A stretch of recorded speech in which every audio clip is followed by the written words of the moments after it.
таа смисла, јас сум благодарна на денешната конвенција што се определи за мене, но јас не се откажувам од она што во иницијативата на моите колеги е посочено.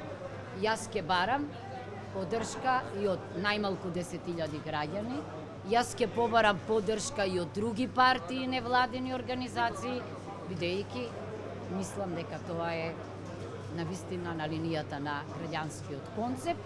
Значи, јас имам благодарност до конвенцијата. Зошто? Па предавам изборно право. Јасно ви е дека ако нема зад вас некоја партија, вие ќе бидете политичка манекенка. Мислам дека тоа на сите не е јасно. Дали ќе побарате ДСМ поддршка? Да, ако сакаат, нема проблем. Ако сум јас профил на консенсуален председател.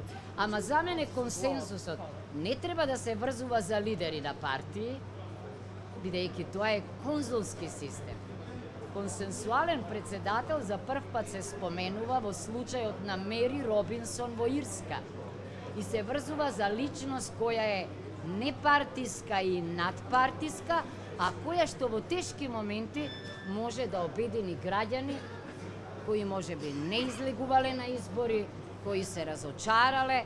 Јас сум професор, не сум само политичар и не сум Јанус со две лица и не можам да речам од денеска не сум идеалист кој верува во владење на право, само ќе бидам реалист, но како политичар морате да бидете реалист. Тоа ќе го имам во предвид, инаку се разбира дека нашиот пат не води, туку ние сме дел од Европа,